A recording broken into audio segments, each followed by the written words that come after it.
Bonsoir.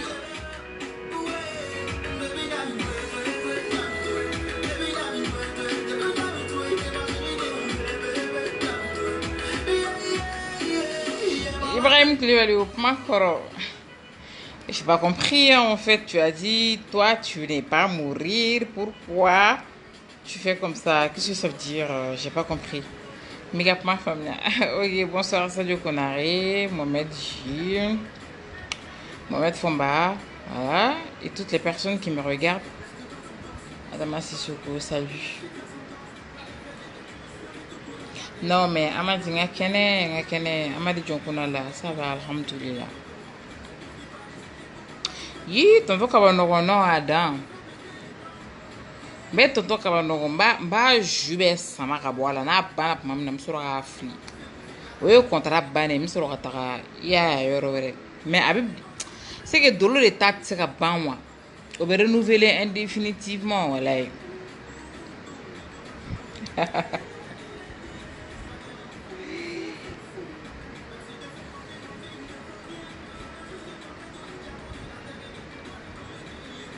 Ousmane Sharif, bonsoir. Bonsoir Ibrahim Koulibaly. Merci beaucoup, c'est gentil. Ahmed Silla, tu me regardes quoi? Et tu ne me parles pas. Ahmed Silla, Nima Sabalche, Sénégal, mais Sénégal, Vibe sous forêt.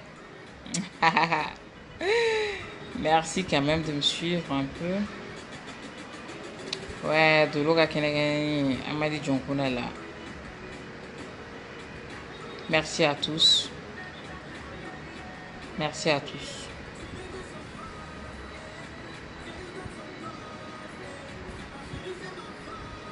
Ibrahim Koulibaly, mani fourré le vidéo qui a. Je suis bien mariée à Habib Dolo, hein. En fourré nous. En fourré nous. Mon chien était côté famille quoi. Mais maintenant explication ni mon ma bi. Diana, c'est que mon be dien question fait là. Maintenant répondre bi. Mon be ga dien fait fort. Ma père en bi mais avant me fait qu'un prononcer fin non. Donc restez à l'écouter, restez à l'écoute plutôt. Restez là à écouter et restez à l'écoute. Et aura partagé quoi s'il vous plaît. Yaya Kita. Oh là, mon chéri Habib Dolo, ça va? Comment vas-tu? Tu es invité là, la souris.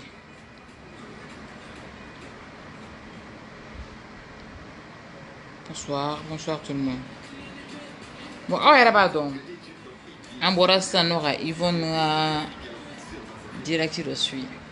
Depuis un an, je n'ai pas un Yvonne direct reçu quoi.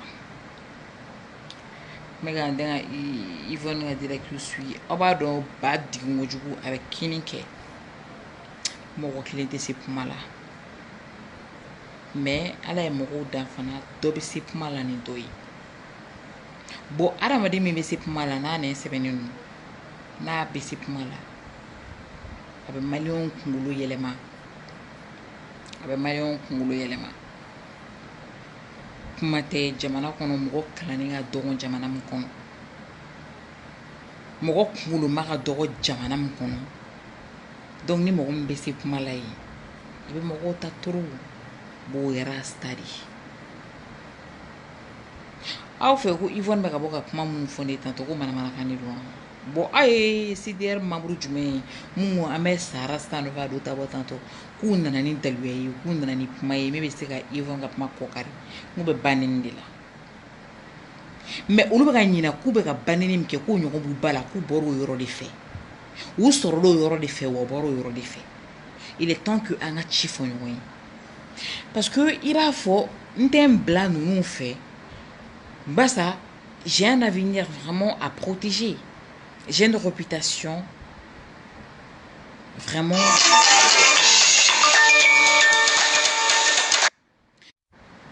Dolo, s'il te plaît, quand on a vidéo tient ça, s'il te plaît, quand on a vidéo tient, ne m'appelle plus. Alors, Ramaï, je n'ai que la vidéo là. La vidéo là, quand on a vidéo tient. Donc, tu as candidat Montala Samamba. Oui, problème, faut que je là. On m'a signé de rocher, on m'a offert parce qu'on fait un bon toro. Et, woromne kelen kuma zo mɛ wula o la aw ji min bɛ bɔ a kɔnɔ a ji zonama don a kasa ni fɛnw bɛ a min man di f'i k'a sigi f'i k'a filtre et tout tout donc n'olu kɛra dɔrɔn i b'a falen i bɛna fili kurakurani na ji ɲuman bɛ bɔ et tout donc an b'aw fili quoi musow dɔrɔn tɛ donc a ye na mun ta bɛ musow yɛrɛ arranger ka tɛmɛ cɛw kan donc je disais quand même dolo ye n ka fɛn a ye n ɲinɛ n ka kuma kɔ c'est que ni ni mɔgɔ jɛra i b'a lajɛ k'a lajɛ k'a lajɛ k'a lajɛ k'a lajɛ mais à un moment tu dis merde vraiment merde. Yvonne bɔra ka kuma ni fɛn minnu fɔ kan foyi tɛ CDR mɔgɔw da baneninw kɔ a do ta bɔ tan depuis tu te dis ah moi j'ai un bagage intellectuel vraiment je souhaite faire ça pour mon pays, j'ai un avenir vraiment à protéger, j'ai une réputation à consacrer, j'ai une réputation à vraiment sauvegarder et tout. Depuis Ibo Wakati nous faut, depuis Ibo Fo Wakati nous et tout. Il y a réputation. Donc je vais pas répondre aux gens du CDR et tout. Atena fantasy nenina. Bebse nenina.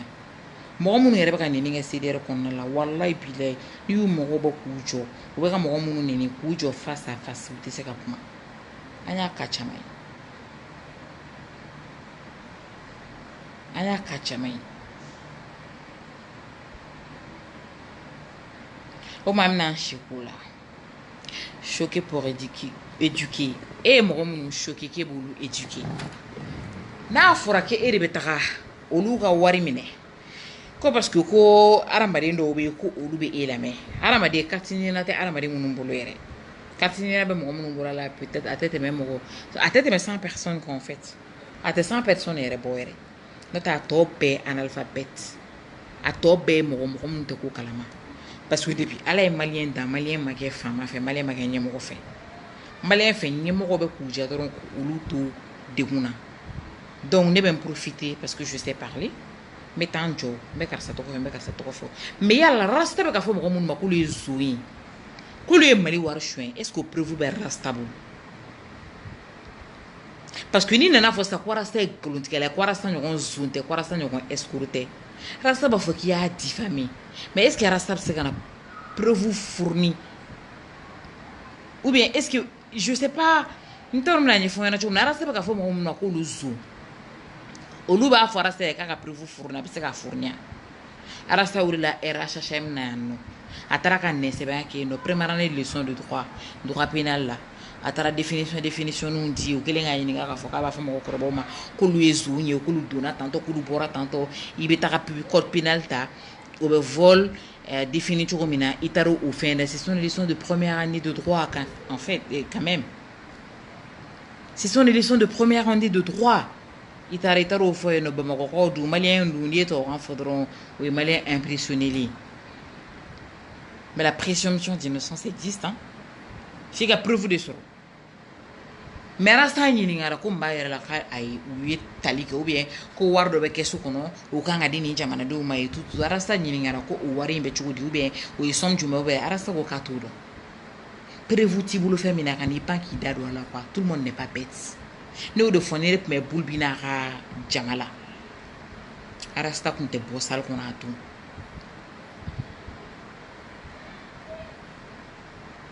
ko e ko zon ko sariya de y'a tɔgɔ k'o ye soustraction frauduleuse du bien d'autrui k'o de ye zon définition ye en droit donc e y'o de fɔ bon est ce que e y'u ye a kɛtɔ la est ce que e ye enquête kɛ e ye preuve sɔrɔ min b'a yira k'a fɔ ko ninnu ye suɲɛni de kɛ e ko mɔgɔ minnu yɛrɛ ma ko olu ye suɲɛni kɛ e y'i allié olu la ka politique kɛ e y'i allié olu la ka campagne kɛ contre IBK a kɛra an bɛɛ ɲɛna yan f'i b'i sigi arajo so la ko minnu b'a sɔrɔ ko IBK y'a cun ko IBK t'a bila dɛ ko IBK b'a cun i ye campagne kɛ en plus nafolo dir'i ma bon e n'i ka jɛkulu la den minnu na aw bɛ jɛ ka diɲɛ baara bɛ kɛ n'u bɛ idée parce que e kɛlen tɛ fɛn bɛɛ dɔn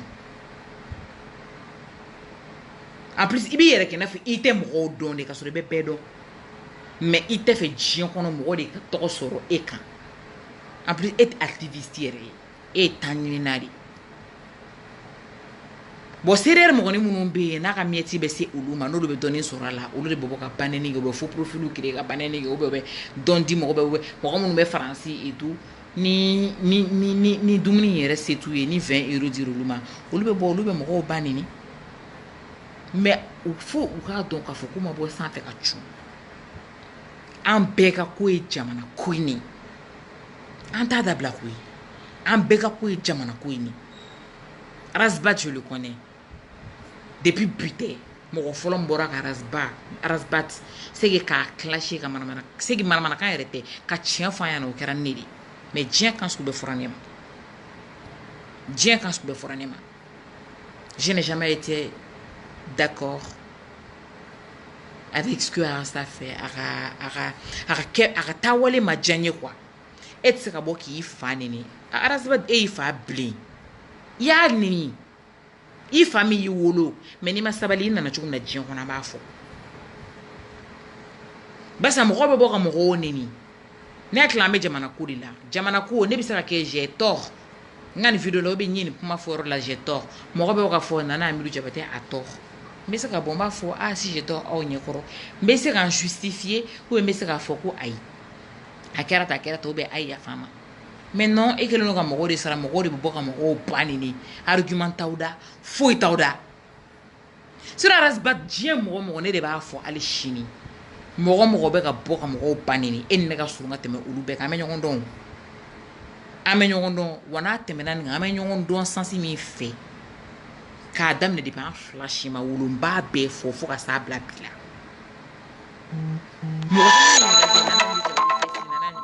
fait ça et tout depuis ni Rasbat flash ma wulu en lielenu depuis ma wulu en lielenu Rasbat na ba do ko ne ba kuma fo ko ne ba galuni dala abse kana be na nga so na rentrer ni la do abina nga so do abina ni na ba rentrer ni la point barre ne kroke de do me jamana ko la fayata la bayata la kroketa la anga chiefo me chiefo li fana te ki ga boku gi fo oubli e famu nu ye keleke ne be se ki sigi e kana nyama bi kam mana kan fo kata mo fo ka shira livre kala mbora Sénégal mbora Mauritanie mbora France mo do be ka sule afa mo do be afa jamana kan ka waro reta ka bla olu ka fenga et tout qui ne connaît pas ça et fait et que les juristes mali kono beba do même dans les films tu as le droit de garder le silence. Et tu as le droit d'avoir accès à un avocat. Si tu n'en as pas les moyens, l'État t'en procurera un. Bebo au réglidon. Au corode, ni iminena, crime, délit, amana ke djien atke fin. Ni fanga mo seri ma befo kiki dadi.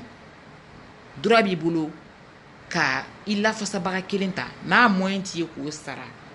Jamana ben avec kelenti ma d'office ite warsara. Obeyun. Beta ke tara Sénégal ko mo do datulen do yeno et tout ko jamana ko wari mblale do yeno ko pour que ko afaka osara ko di malien ma et tout ko o malien de mblale do yeno ko o wari tarami arasta ko do mage pumala afo ya fo wanya kala école la ikile kala nete arasta ne rete ke jete ne mo kala ni ne be ke jete ne tanyi nari arasta ko ni mo ko bi jugu nyini ki ka nyini sentika ko sentika ko na erete ki ka nyini kungulo ko no be iteke ko arasta efe mo ko mo be ki entouré ka vibes su kala ma bon mu malien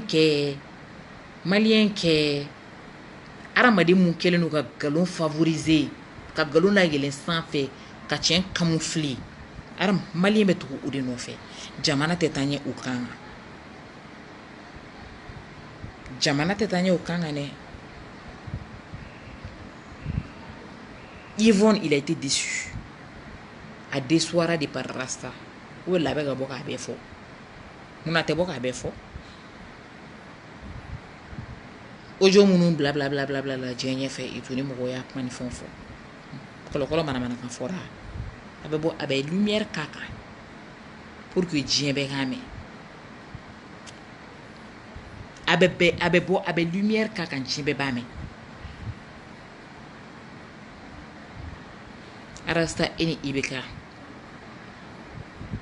obeje arasta ga grand dossier là et c'est il a pouvoir il a soutenu doni si on arasta toi tu n'es personne et te fouillé et ben afo on et ben afo malien tombé et puis c'est que ici radio sur la tourne moi je pense que le gouvernement émission est en place et tout nous la situation est réglée patati patata gna gna gna gna gna. Toi tu n'es personne pour décider de ça. Non. Ni révolution, mais il n'y a pas de révolution, mais comme non. Sincèrement. Donc, au tas que tout est quoi. Même comme on oublie quoi. Nous, ça la mado. Vraiment, mais fait ou le gars con. Ou alors il faut qu'à te quitter quoi. Ou alors il faut qu'à te quitter. Ça va, chérie? Piment bora. Piment ya bora ayara akilna fou. Mais moi je pense que Piment est fait mais il temena. Il sait que il boit pas temena quoi. Bah ça y a donc si ça non. Quand ça devient chaud et tout, il va faire qu'il retire. Kaba ko le toko kana boire ko la de l'eau vient d'arriver. De l'eau vient d'arriver. Il va donc faut ko à temena. Donc il va boire ça non tu essaies de te rattraper ko chien ga forastai. Mais chien fora rasta amena aya fo ama fo chien fora rasta o mana CDR de Malia CDR de Malia ka CDR muso yere munu fanga ga bu jien fembela ni fembe ko to shitulumuna ka CDR muso to shitulumuna ko bla Facebook ni fon sans fait Mali betania awo jo anga do mesa ni banin garo be ka mo banin ngona bo balo boro yoro di fe aw ere do ma bo yoro fe am be se nina mais nous on a un avenir vraiment à protéger et ni main quoi ni te dami et moi on me ku kanto ko lors des manifestations qu'on est président de la République ni nous institutions il faut savoir que manifestation yoro la ni répression kera ou meka on gazé ou meka kise chon ou meka dien fembe ke arme punto en boulot anga arme punyan dadi bonete mo koreta nega arme punyan dadi nega insulte bora indi nega arme punyan dadi nega insulte bora o yoro la parce que je n'avais pas d'autres armes en tout meka gazé fo yoro kunta ka yetuni shishi bulu en gazira fantu mena sa au kumba yoro la non to ko kala ma bo da boala donc nega ni boro yora de po yoro boro la joy ni na en plus a ko fait ntara rasta ka opération galamala rasta me connaît très bien ne yera nye mata nye fa deli mo ko fait nega aram ko indari mo ko dusu bora dusu te kuru ko kumire kuru nye ya fa deli alors la ras bas fa yora ras bas ka do ka fa koro tonto bachili wulila ay nim neka ne siri wallahi do internet ko bay alsa ka opération galamala wasro nyera fa be funu nenu mais rasa e jesim ki adone bado o ko fene na rasa e nyonso anga conférence de presse organisée rola rasa inana ni ici c'est que rasta veut toujours que moko boula no fait mais moi je suis pas du genre anana ici ni rasta ki na foko je ne sais pas ululuji ba kateme quoi sur ni nana moko sidi sur surtout ina be nyokono I palma de dou ibe c'est que la moindre des choses ça c'est le respect il va te respecter en plus ibena comme anga media nous fana be mokola ngulo moko sugado yi ulu peta kata tout quoi donc il s'est senti comme si il était le je ne sais hey Yvonne mega jenat ke kan wo kan foke Yvonne ma be fo ere resta ka juguni ni be non d'accord donc obenula donc Mounou parce que Dobeka a commencé à Ivan Kouka profil là donc nebe mo Mounou ye CDR mo en Kambulu dema particulièrement o dona CDR kan kono kan jumene kan obeka horo ya kuma fo obeka foko o e horo dewi obeka foko te janfake mentado ko o te tieni nai bibi na mena misali ta ka doka foko nye galutke bagar togola te kasola mais ni bagar togola e dien fe fo ibeka kan tantea mais o te na boli o bagar togola ko ka sera ka tien fo ko justice ka baraka mo be ku tade ko ouais ko ni donna Rasbach ni Ivan Tché NB anto kokoi on s'en fout de ça ay beka tiemba bolo akan bo filimuna ambo de ko horoya be mi de dambe be mi de bien ñinina o sen d'aller bien ka o te yefo ka jeke mi ou Ivan sen d'aller me tienne ka jusqu'à preuve du contraire ni Rasbach ma boka foko Ivan be ka mi dala ko galondo bila ou be kele an ye ou ye an ba la radio la ko oui abe émission spéciale ke ko nyame ko tanto ko nyame ko tanto ko horoya be mi dambe be mi abe otma ale be mi appliquer mo ka o te se ka appliquer ale ka aflene ay fait munu ke ka mo bisiki ka koro aujourd'hui il est dans ce cas là ou arabo aka ire jea mo yi parce que ante Darakoun ante saray ante bagaye ko sera be appliquer doka ou ire mana campagne rek mana slogan rek mi ante gagner galonka ante perdu galonka wa mo fe ba ko no be miri no be miri o manga tuwa ko galonka ka klaka défend galonka o manga bo oda ko horoya o de be se ka relation me Ivani Rasbach obna foko bo de juger o be ko glo yoro de la o me tiembe mi me ka fo o manga foko gunodo ni guno kodo abora ni guno jolie o be ka foko guno moi je ne pense pas qu'avec guno non parce qu'il va donner Bruna ko faire c'est audio fiti intérêt I mean for politicien ma c'est pas au effet oko ko dametigi do ko horo do kaba dalaka respecter est-ce qu'ale kunga ta anaka mo anga ke ko coup d'état ko kuma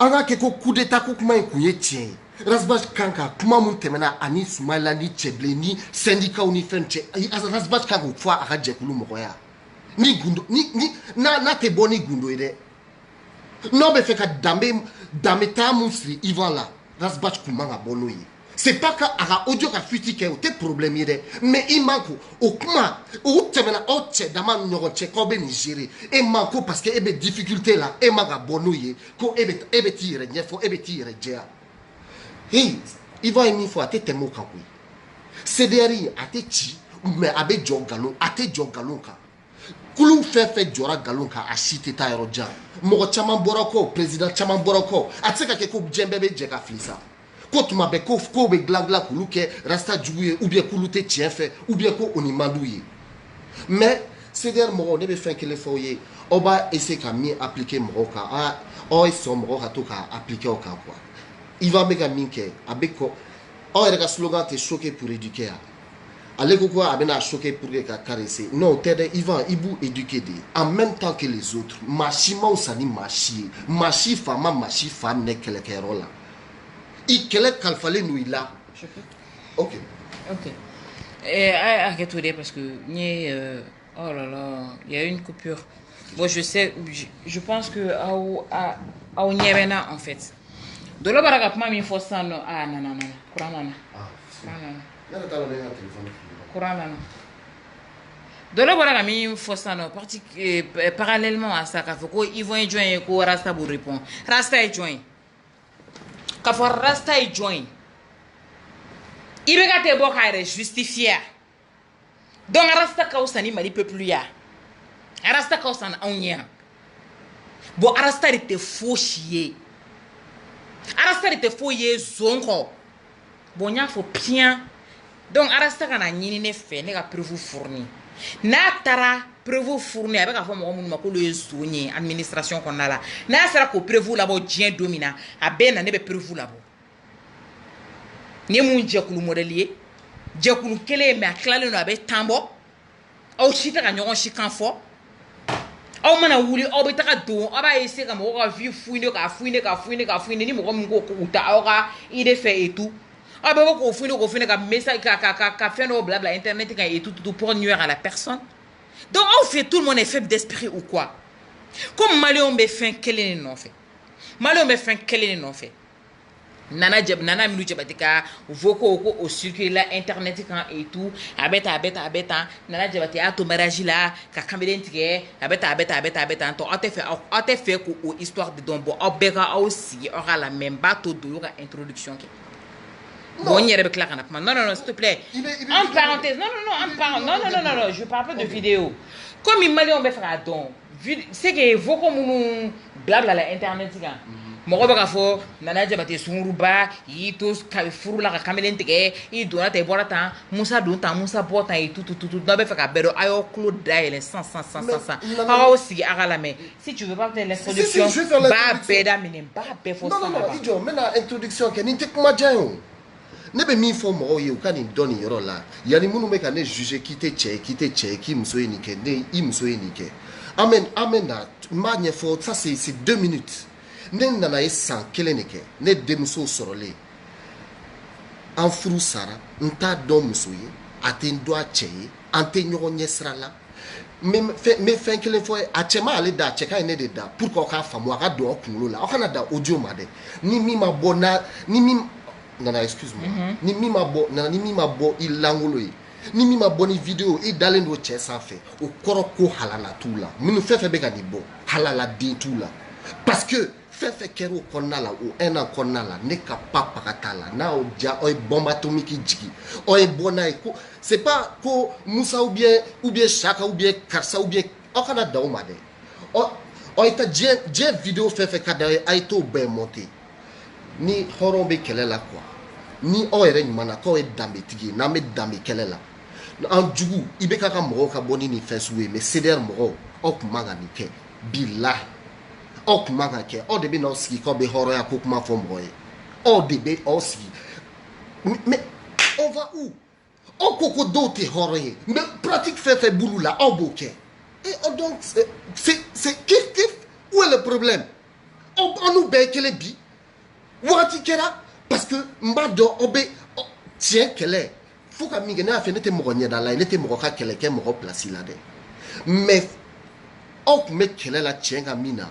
c'est pas parce que ne ye URD sympathisant ko ne bɛ n baga taa CDR ta la dɛ n'aw bɛ faso jɔ kɛyɔrɔ la n'aw bɛ faso jɔyɔrɔ la bilahi an bɛɛ bɛ taa ɲɔgɔn sɔrɔ yen nɔ mais ka ɲɔgɔn digi nkalon kan ko pour que ka mɔgɔ kelen protéger ko parce que aw bɛ k'aw ka entreprise sigi ale kan non mais ni rasbach taara bi dɔ tɛ dumuni kɛ bilen o Nana voilà dɔ tɛ dumuni kɛ bilen mais en parenthèse en fait ne tun tɛ fɛ an ka bɔ Voco ninnu kɔnɔna la quoi Voco ninnu sɔrɔla cogo min fɛ ne bɛna bɛɛ ɲɛfɔ aw ye bi bɛɛ k'i tulo dayɛlɛ bɛɛ k'a ye parce que dolo b'a fɔ cogo cogo dolo tɛ o ne de tɔgɔ bɛ ka tiɲɛ ne de fɛn bɛ ka bon a tɛ ka digi ne la yɛrɛ parce que n bɛ yɛlɛ de ni n y'a labɛn yɔrɔ n bɛ yɛlɛ bon n t'a lamɛn yɛrɛ vidéo fɛn c'est que vidéo tɛ dɛ Voco fɛn fɛn bɛ internet sanfɛ a fɛn fɛn min ye Nana Jabate min ye Jabate bon ne y'a bɛɛ responsabilité ta a bɛɛ ye ne de a bɛɛ ye ne de est ce que aw y'a faamuya n'aw tɛ mɔgɔw ka vie dɔn ou bien n'a politique kɛra bi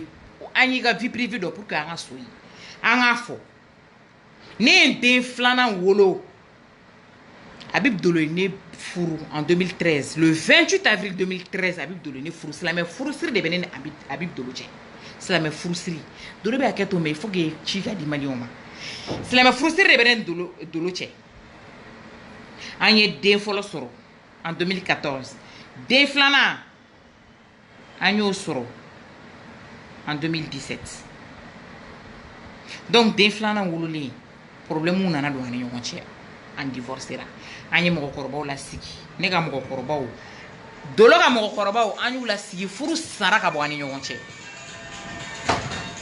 furu sara ka bɔ an ni ɲɔgɔn cɛ bon on peut dire que ne yɛrɛ de kun fɛnnen don a ko la n ko t'a la parce que comment se fait-il que depuis 2013 ne ka furusiri kɛra hali bi ne ka kɔɲɔ ma kɛ Dolo ka ne layɛlɛma n ko t'a la ne ye fa don n yɛrɛ la n ko t'a la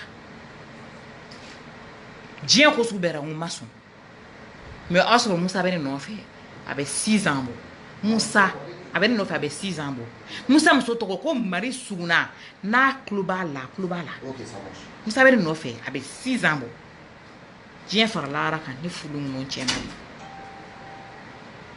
mɔgɔkɔrɔbaw kɛlen ka lasigili kɛ ka furu sa ka bɔ ne na Habibu ɲɔgɔn cɛ an tɛ furu la o wagati de ne ni Musa nana don ɲɔgɔn na ka kɛ ɲɔgɔn fɛ o ma ne tɛ muso de ya ne ye muso de o muso dafalen wa diɲɛ kɔnɔ cɛ o cɛ bɛ ka bâtardenya kan fɔ internet sanfɛ wallahi billahi n'a fɛn fɛn ne ye ɲɔgɔn ye diɲɛ yɔrɔ o yɔrɔ a tigi tɛ se ka kɛ tan platiri bɛ k'u bɛɛ kan na c'est pas pour être pédant tan mais an bɛ ka tiɲɛ de fɔ donc o temps kɔnɔna de la ne ni Musa kɛra ɲɔgɔn fɛ Autant qu'on a de l'année, nous savons fait. Ou ani mana dien quand bébé ka fo comme yere qu'on a là. Né nous savons 2 fois. 2 fois. Anga befo anga beba. Aw mun be ka kuma fo, aw fait aw ka kamelen tike ka to, aw tche kun ka soro furuma sa foi fuite. Moi j'étais célibataire. Ou a soro Habib ni muso wore fana be nyoko fe. Et ne bo muso don. Et Habib mena ne fe abena anu muso ka problème foni. Et ne be conseil dama. Adou ba de ni. Na nana do na ya ba fo nana ça va pas avec Karsa. Mais conseil dama. Ne ba fo Habib c'est comme ça avec Moussa, c'est comme ça avec Moussa. Habib conseil bien. On était des amis d'où mani on te fout bien kabane na bite faraka wadona. Avec ma famille. Est-ce qu'avec ma famille? Pourquoi c'est moi je suis libre? Mouna n'était pas. Donc il faut que nous menions Moussa Kunke depuis Allah et Djinye Damoussa c'est qui n'y jonne n'y la kafoko hi atese. Moussa c'est qui n'y jonne n'y la kafoko atese. Moussa be fin ke. Ya o ni Moussa e kele fe la no o fin vocal vocal nous ni fin nous na. A be kera ka so Moussa be yoro jani fe. No te ni nye buso ni na jamais. Bon, c'est bon, en vidéo, c'est Non, mais là, ça c'est entre parenthèses. Bah, et tout. Donc, moi,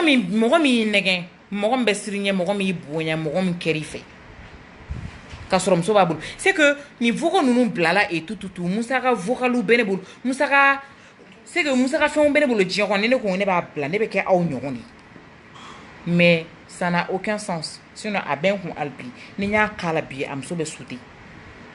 Ni n'y a fi internet qui am so be souti. Mais na fatala, na fa fuitala. Neni Moussa kelela, ne jotala. Muna ne ta deli. A wakati ne na lede me yokon fe o. Habib ni mso me yokon fe o. Neni Moussa rep me yokon fe. Ne jotala.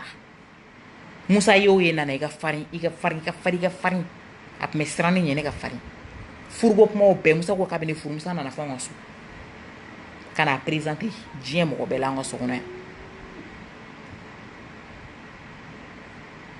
boni mo bene don obsa kana furu chen nyini nga ne rete kamilin tikela mo ko ga fuko glana mo be jula juu ne te oko yere fe. C'est bon, laisse les détails. Donc, laisse les détails befo à peine à la n'importe pas befo. Parce que malheureusement, avec la co mille au te quoi.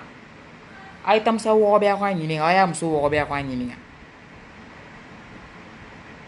Nene Moussa Diap ma de kera nene Habib Segi ma nyoma. Nene Moussa bega ja Habib Segina. Je me suis dit ndé on fade Habib ne edien fla de wulu Habib. Mon amende on jam fly. Segina chema. An segna yesla me furusirike de pa yesla me furusirike mogo be Moussa yoro wuli aka nyinga na soro ko di la ka temene na no che be san keran chefe in segna ma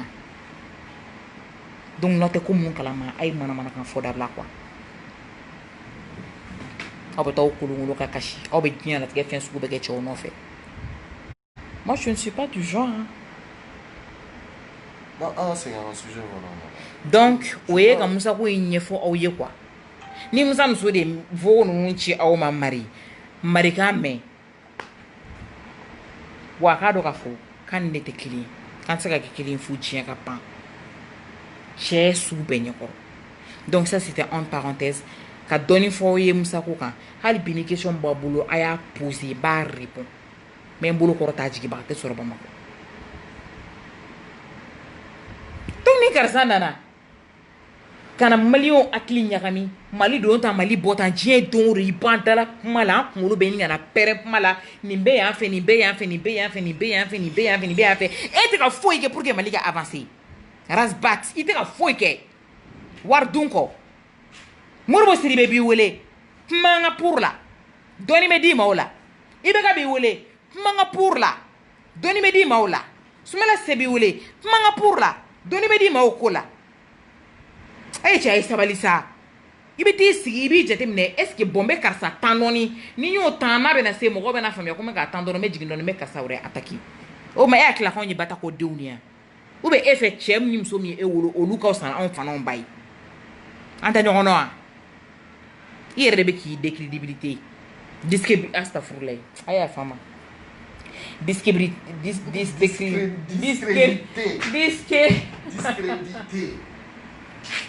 discrédité ouais yeah bon ni mo fana ibe fene wa bon yere de be ka disco quoi il va rien dans celle nous fois qui il dit la crédibilité la discrédibilité donc yere de be ko ke yere de be ko obo iga ko la yere de be ka crédibilité ta ka biga ko la peu bon aw malon de flé ni mo ma to ngana ba jo bi yere gena fo ko to ni ko asro ke to ni ka faire no fo douye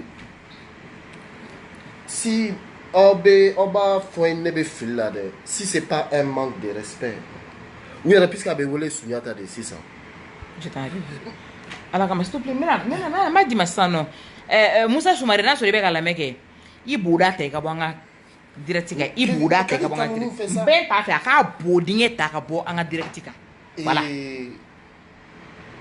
CDR mogo chamambe munu e barake CDR ye sunyata yɛrɛ ɲuman bɔra ko turamagan b'ale bolo bilayi ne fɛ a bɛna bolo ɲɛsin mɔgɔ ɲɛnama de ma kuma in ma digi ne la dɛ ne ka pas pagata la mais je crois que mérite de la mɔgɔw bɛ récompenser quoi mɔgɔ bɛ CDR la u ma faneni kɛ u ma baneni kɛ u ma baneni kɛ u ma foyi kɛ mais u ye baara dɔrɔn de kɛ a ma fulu ma ko turamagan dɛ mais le dernier de sa génération, c'est-à-dire quelqu'un qui n'est pas capable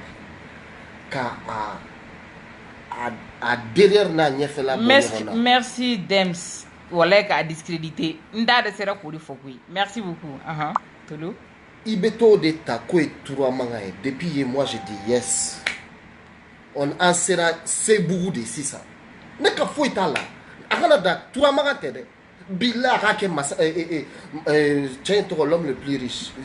Kankou Moussa. Kankou Moussa. Akawole Kankou Moussa. Oui. Mais Bila kuma suliko de amba. On CDR moko kuma nga suruma. On de kalite domodo. Ko dambe. Ko faso. Même moko mou la foule no ni djem ora djem moko bey. O de ora tura mangai. Bila o miri. Et mécaniquement befo quand tu CDR bema de moro haklimo ba kono moro kalane ba kono moro ladiru ba kono horon ba kono mais si sa généralité de gakenni en c'est une université n'est-ce pas en tout cas ko université mbo deli oni ala ni kirache oni neche ni ma foko obake ko we vivras batch au tede ni université mais ko a tɔgɔ ye nin ye ko bannen bɛ kɛ fannen bɛ kɛ ɲɔgɔn buruja bɛ kɛ ɲɔgɔn vocal bɛ bɔ yen mɔgɔ si tɛ to yen maa si tɛ sutura et aw ni kira cɛ aw tun bɛ sɔn ka taa den inscrit o comment on dit là aw bɛ sɔn ka taa den inscrit ye comment on dit là naloma ka di bɛɛ ye mais a man di mɔgɔ si a ka bɔ a ka so fɛn fɛn bɛ k'a fɔ CDR ka di ye nin ka di ye nin ka di ye aw bɛ tile k'a fɔ ko an ye hypocrite ye ko parce que Bila en manta do ama delka du tchekode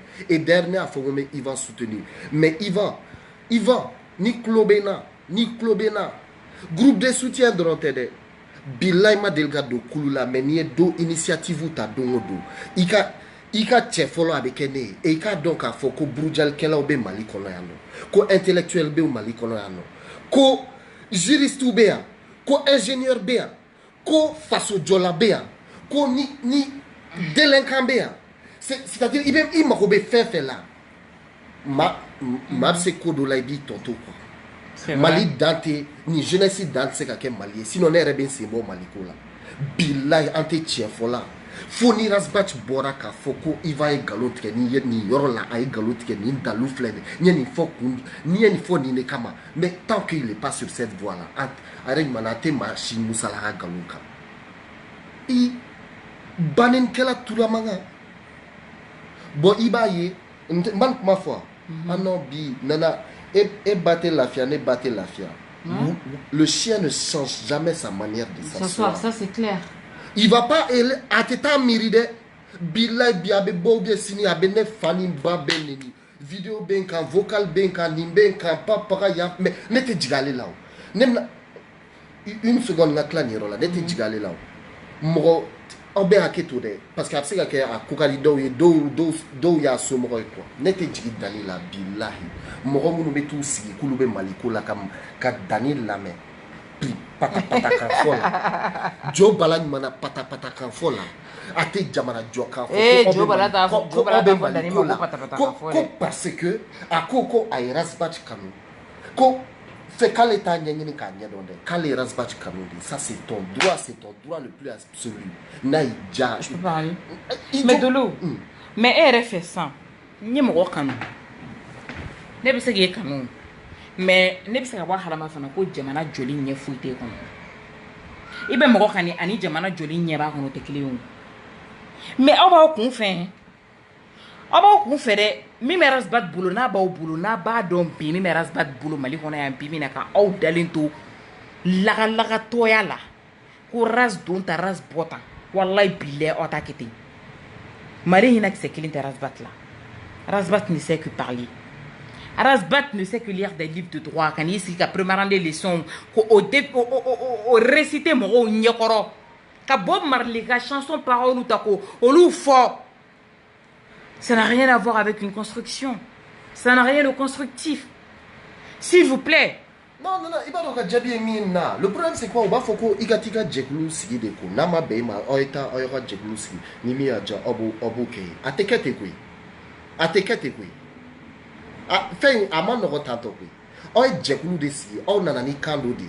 Ko o de be faso joko kuma ke. Mogo munu me kani kuma injaula. Neto la mede. Atekete de. O nana. Ko o nana mali joko de la.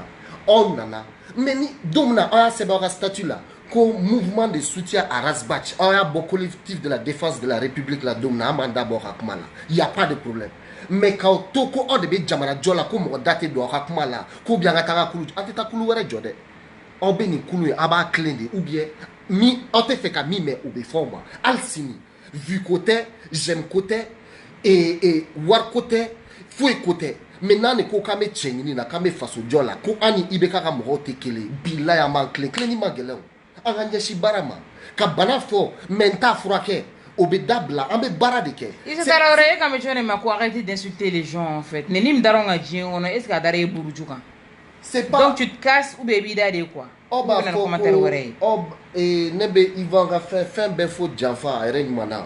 Il y a des gens, au-delà de fois, ils t'ont donné un indicat, quoi. Morobé douina, ou you ka peuple libéré. C'est pas que libération t'aide, ou l'uma fort radio là, ou ma keleke radio kande, ou y arme de guerre d'État.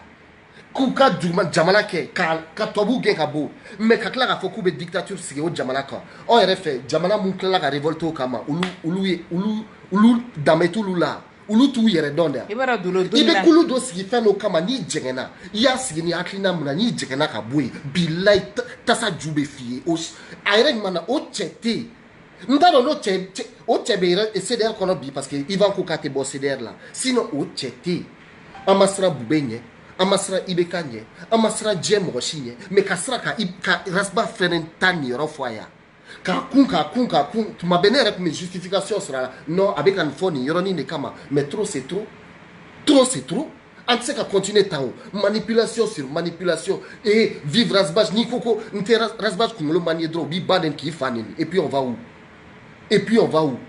non après il me sur mon meni délit non tu as un niveau intellectuel trop élevé kanita nous fait mais il est au moquel nous sera ou bien dani ou bien doga vidéo qu'on oui non il faut pas les laisser il faut faire comme ça mais en fait tomber Jimmy nous parce que Maliens délinquants la plupart des Maliens ce sont des délinquants nenni be yoro sube yoro bes be yoro Maliens dimini sinon moi je sais pas neta don tu vois mina dalua mina aramadi mi se ka do dani mo modeli ka sege dani mo modeli ka direct kono kiski kulaji dani me mun do mali kula ni ko dani nga mali histoire fo ka na bila wallahi billahi ye kabako de ke parce que atesi atadon a mo tere abulo jin kono mi se ka hal na nye fora ya na to akumulo kono dani e ma deli ka do avion re ko e te jien fin pour hier de kalama toi tu penses que écrire les scènes n'est na quoi mais nous on a un bagage intellectuel. Nous, vraiment, on a un avenir vraiment à sauvegarder. Nous, on a un pays donc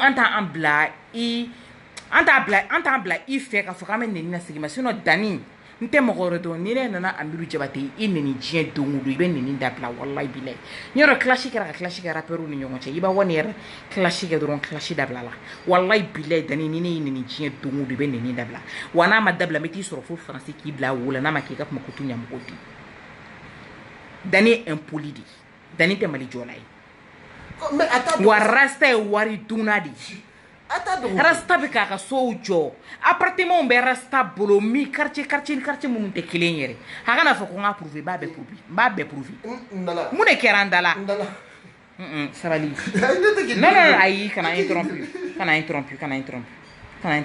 non je la podo be ko qu'est-ce qui se passe o ma mun e kera quand ni la cli mun la on a un pays en crise yena nga mbulu di nyokoma Rasta, c'est qui? Déjà, quand moi j'étais au Sénégal, UCAD la DMPT Kalangé, UCAD la Kui, en haut fond, il y a des décidé comme ta UCAD la. DMPT Kalangé, Wallahi Bilé, ni d'état.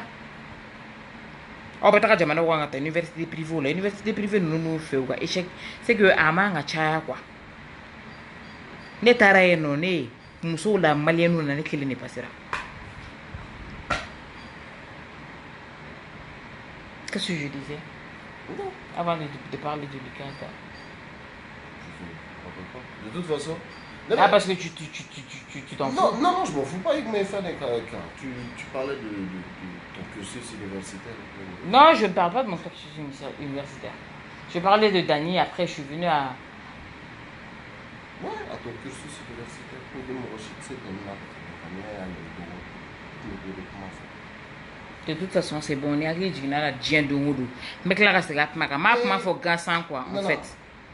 Donc, mon robe kalangé pour que iga kalanga na fa do iga jamana kono. Mon robe kalangé pour que iga kalanga na fa do jamana kono. Bon, ante jamana ko la tuni. Faut en profiter de. Comme malien n'y est là tout. Parce que galon est sans sur le chien quand. Vraiment, à t'es avancé quoi. Galon de sans sur chien quand bon rasta be ki i bien malien on a au là quoi abanye tout abe nani mana ko ya be war me ka bla kun ka an sigilin to ko jamana na tanya ka sur jamana te ke foshi habib i bana ko i bana laisse-moi parler me fait ka kuma kelen ne fo par rapport à Dani yana ga clôturer munu me ga fo ko jana fe ko ne be fe ka clôturer munu me ga fo ko ameka kuma fo ko Obe cheno ne tunte Dani don ta boyro do mo ale de folo ne toko fo de ale de folo na na toko fo sinon faut ka djenge mi an te se nyoro ma faut ante nyoro so ne te Dani don ere mais meka ou te ka nege ko Dani belebele ou bien Dani je sais pas quoi Dani te belebele de il joga claque Dani me na fo tumu me bo du gugolo jukoro vers terre Dani ori o belebele n'importe quoi ana nyere fem obe chewie onye bula caméra de coffre onye be cheula onye bula caméra de coffre billahi ka ijo caméra coffre ka ke check se ka fo ka ke banin bay o te che aide cheba koro ki jo caméra coffre bi ba don ta keta a wone de côté ne de beninke ça lete arasta fo saya ayo digi au aklibe yoromina uyo kumudi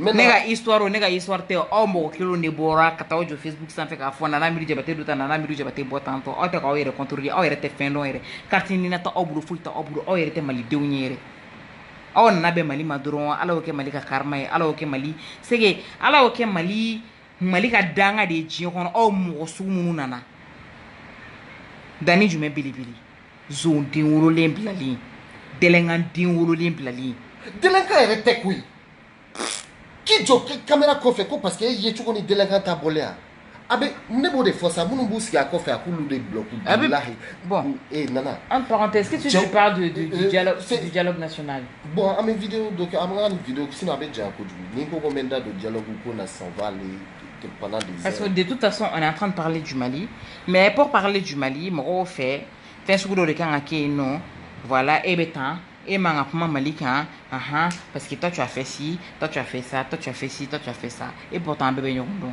mais djinkono ne ga devisi mi ne te aramali ali wallahi ne te aramali li bu fota sa sima Lion kana siga de fɛn bɛɛ fo i yɛrɛ fɛn bɛɛ fo janfa kana dute yɛrɛ cɛw bi kɔfɛ yan dɛ an tɛ mɔgɔ si toléré nkalon kan min b'i ni rasba cɛ i ni e ni rasba cɛ ala dɔrɔn de b'a dɔn a bɛ se ka kɛ dans 2 mois i n'a bɛ kuma ɲɔgɔn fɛ mais i bɛ ka min kɛ bilahi an yɛrɛ t'i janfa ni cɛ ɲini de don walahi an b'i kɔ o tɛ manipulation o tɛ foyi ye groupe de soutien dɔrɔn tɛ dɛ et groupe WhatsApp dɔrɔn tɛ dɛ. Lion, ça c'est la première fois que moi je te parle et tout. C'est la première fois que moi je te parle en fait.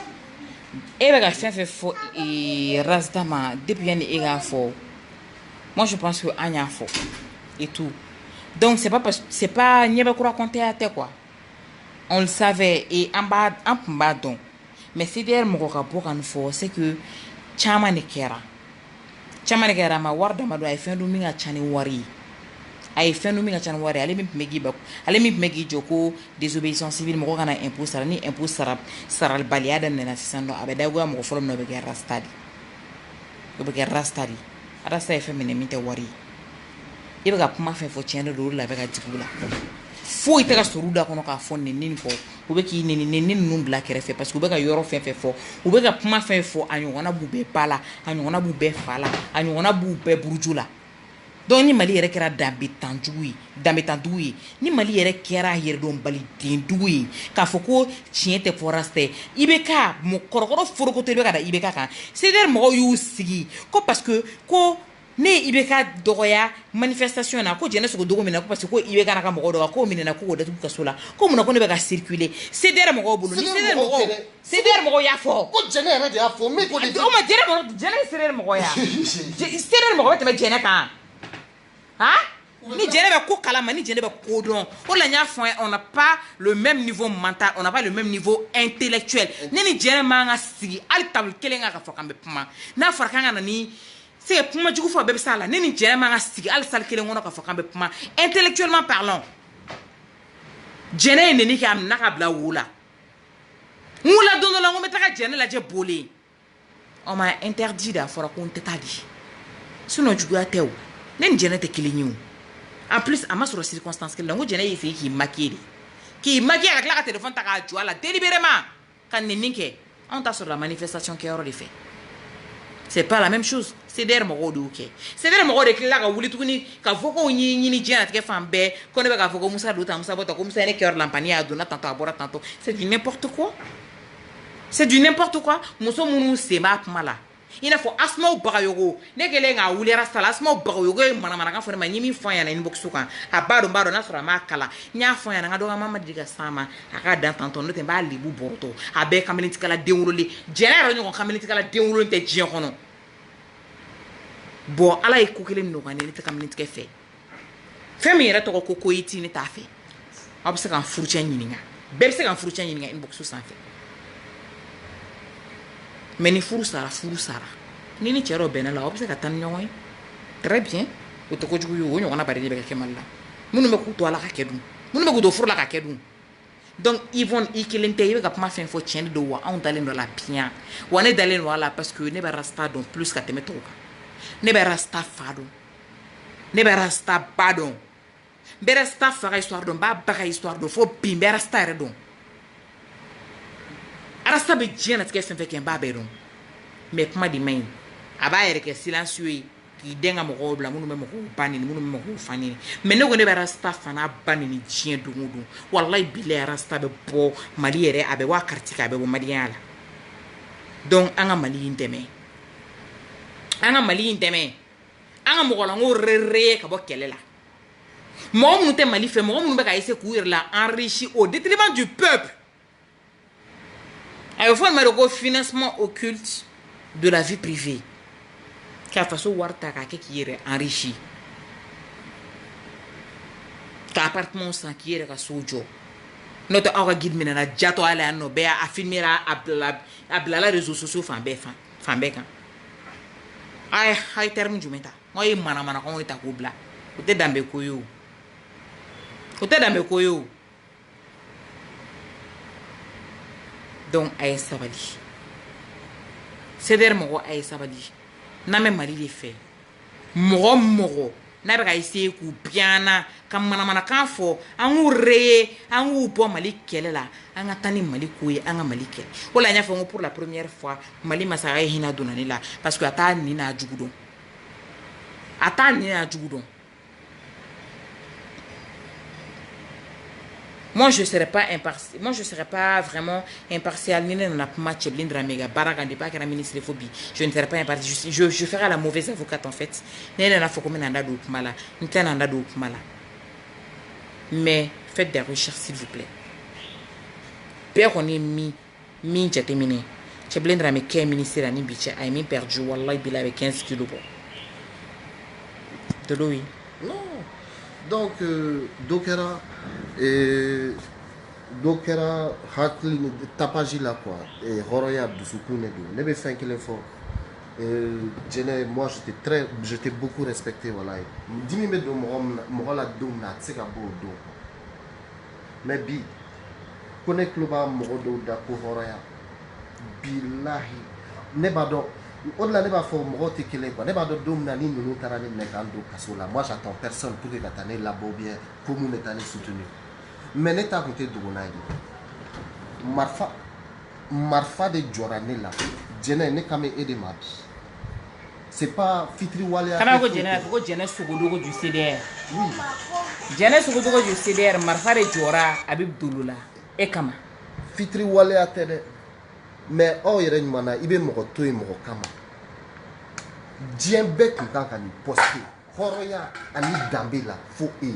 Mais yake wa capture d'écran mais kono wa ma bon kono donc ne be ka miracle donc ne mena balta ni muso indi gazik na chinela ni muso gazik chirela de ne ma sadi ne na balta ni muso de gazik na chinela ni muso indi ne na ne ka datu ni muso indi ko parce que nana fait fort rasbach mami ma bama ale hakli be boko ale beta nana dima ne be ta e demain ebe ne muso ke ebe ne muso participer o ebo ke siblu ebo blakata faire et Mounoubala ko nana faille ministre ko elle a été élevée avec les impôts de l'État che o meridon billahi mama s'il te plaît. OK, vas-y. Ça te dérange pas? Bon, pour que quand on l'a informé ne fa gara ministre chien flade Mali kono o kele nga démocratie keleke démocratie a instauré Mali kono pour Moussa Traoré ga bo fangala multipartisme a instauré ne fa yo keleke che ba yere les 10 personnes nous yelna kulbakata la démission di Moussa Traoré makaka jinga bo fangala kuta ka fanga fe parti unique ka bana kuta fe ku be fe ko multipartisme ka do Mali la ne fa kumbula bon Moussa Traoré menena domina we ne fa de interviewer ali china interviewé ou Moussa Traoré ka jugement me domina ne fa de la partie civile ka avocat wa il a gagné le procès ay procès gagné ko nga condamné à mort Moussa Traoré ko nga fakadi mais entre temps élection qui era Alpha kera président Alpha ko non ko mo faka Mali kono ko uta entamé amanga ke c'est pour ça que Moussa Traoré est toujours en vie. Donc mon père a été ministre quand il fait au ministériel là mais pas qu'il faut quand il fait au ministériel là ni vacances tombla là ni vacances tombla là en tout meta kitadi en tout ta personnel là en tout ta avion en tout ta fila mbero kita traîner qu'on a mobile ta garder là kata skinanga valisier ka do terrain ono kata kita en tout bese kita pour la 2h du matin diliba la courant era kunte kita wakati en tout meta mam sofi ou beta no fa o heure là a meta ka vacances ke kita ni vacances bana me do kita terrain on a me singa nana enfin nan tu yanda ni funteni ben na ani climatiseur kala enfin tu mena climatiseur faka ka bon bec ma parce que c'est l'état qui paye elle était fait ka do usugununa o ma ke chien folo ya wasura ngoro chien flana ne fa kera ministre tunika Alpha kelen to président wasura ibeka yi premier ministre ça a été la même chose quand il fait au ministère là en mata jamana shiga jiyo kono ni kitate wa antu mero kita terende kono kata anta to la me banangusa ame shisa ministre deum an bɛ se ka taa personnel la ou bien an bɛ se ka taa France an bɛ taa États-Unis yɔrɔ o yɔrɔ ka an bɛ taa mais an tun bɛ taa kita de ka taa 3 mois kɛ ka segin. I bɛ taa kɛnɛ ma taa Yaoundé ka na i ka taa Yaoundé. Donc n'a diyara mɔgɔ min ye i bɛ taa o la n'a ma diya mɔgɔ min ye i bɛ taa o la o y'olu kungo de ye o y'olu kungo de ye. Journal fɛn fɛn bɛ yen bi diɲɛ kɔnɔ n'a bɛ publication kɛ n'i y'a ta sɔgɔmada fɛ k'a lajɛ Maître Amidu Diabaté a bɛ fɔ ma de ko le très respecté donc n'a tɛ ko dɔn walima si vous êtes de mauvaise foi na aw dusukun finnen don i n'a fɔ charbon a y'a ɲini aw k'a dɔn ne ma balo impôt la ne balola an fa ka sara de la a ye baara min kɛ wa a ye baara de fana kɛ dɛ a ka ministériya 2 bɛɛ la a ye baara de kɛ a bɔra ministériya la ka don députéya la wa o députéya de juguyara n'a bɛɛ ye barisa an ye diɲɛ latigɛ fɛn bɛɛ kɛ fo k'an ja an ye diɲɛ fɛn bɛɛ kɛ fo k'an ja mɔgɔ si ma deli k'a mɛn ko Maître Amidu Diabaté den évacué ka taa yan fɛ a don ta bɔ tantôt e ta ka compte la ka to députéya la hali ni bana b'i faga i bɛ furakɛ Mali la yan ni a bɔlen députéya de la a yɛrɛ ka wari parce que c'est un avocat a yɛrɛ ka nafolo a bɛ se ka denw bila ka taa yɔrɔ min ka d'a ye donc an b'a bɛɛ fɔ don bɛ na don dɔ la mɔgɔw y'u kanto ko ne fa ye mun kɛ Mali ye ne fa ye min kɛ Mali ye hali sini aw maliyɛn bɛɛ aw bɛ ka a profiter n b'a bɛɛ fɔ aw ye aw bɛɛ hakili bɛ jigin a la bon a ye Rasta ɲininka k'a fa ye mun kɛ Mali ye a ye Rasta ɲininka k'a fa ye mun kɛ Mali ye a fa ye ne fa ye dɛ mais n'a sera fasoko yɔrɔ dɔ ma an bɛ kuma a ye Rasta ɲininka k'a fa ye mun kɛ Mali ye Rasta yɛrɛ ye mun kɛ Mali ye ni kuma tɛ a kuma ye mun ɲɛ Mali ye a ye mun ɲɛ maliyɛnw ye ne bɛ taa ni n ka dossier ye bi ko n cɛ bɛ ka bin den kan Rasta bɛ se ka mun kɛ mun Rasta tɛ foyi la préparant des leçons raconter de kɔ a bɛ ka cours magistral de d'aw ma n'importe quoi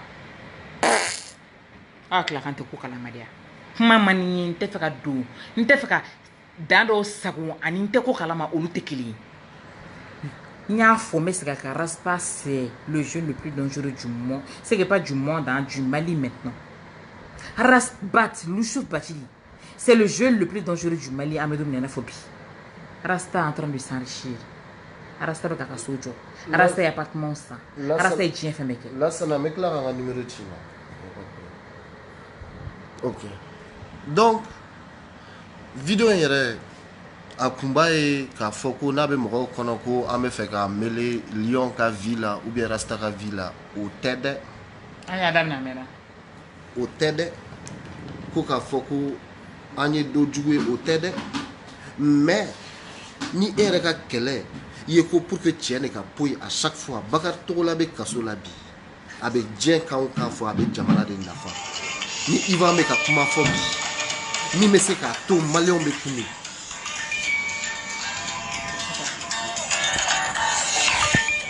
Il y a Dolo qui vient de recevoir un appel, je sais pas. Mɔgɔ min bɛ k'a wuli sinon tiɲɛ de fɔlen filɛ n'aw ye ko ne balola ni impôt ye depuis Ala ne ma ne da ne ma deli ka balo ni impôt ye ne balola ni n fa ka sara de a halala a ta ye min ye wa ne fa bɔlen ministre la ministre fɛn fɛn tɛmɛna a kɔfɛ a bɛɛ nana anw ka so ne ɲɛ bɛ so ne ɲɛna ni conseil des ministres bɛna kɛ sini bi u bɛ n'u ka rapport dilan ne fa de fɛ yen a b'a fɔ i b'a fɔ tan i b'a fɔ tan i b'a fɔ tan ko ni min tɛ justice ministre ye a ye Mali ministre de la justice bɛɛ ɲininka u bɛɛ nana ne fa kɛlen député ye a kɛra rapporteur ye a kɛra rapporteur a ma kɛ rapporteur ye u bɛɛ tun bɛ na ne fa de b'a sɛbɛn ka d'u ma donc manamanaka fɔ bɛɛ ka dabila an ka taa ni Mali ye ba ye an ka Mali in ta an ka Mali in kɛ priorité an ka bila koro kana mɛ fɔ dabila CDR ni CDR tun ye jɛkulu ɲɛnama ye n'a tun bɛ Mali ka taa ɲɛfɛ saba sɔrɔ Mali taara ɲɛ mɔgɔ min bɛ aw fa ɲini k'aw ba ɲini k'aw buruju ɲini aw ba tɔgɔ yɔrɔ ka fɔ a da la yɔrɔ min diɲɛ kɔnɔ aw tɛ fɛ aw tile ka jigin yen n'a yɛrɛ aw bɛ taa futu ta n'o de ye k'o bila internet kan et tout n'o ye Awa Ture ye a hakili k'o de bɛ mɔgɔw hakili kelen kun ka fɔ ko aw ye mɔgɔ ɲɛnamaw ye o tɛ faso jɔ o si tɛ faso jɔ ye an ko Mali de cɛ n'a bɛɛ fɔ bi sinon an tɛ dɔ sɔrɔ k'a fɔ dɛ hali n'a ka ca. Qui t'a dit que moi j'ai envie de faire une vidéo demain? Donc Malion ay sabali ya nga ñoo famia. Anga ñoo famia rasta jugu ate fuite qui reviennent vraiment sur le droit chemin. Arana qu'ils reviennent. Donc mais avec Amin Kenny a akliba yere de la malite.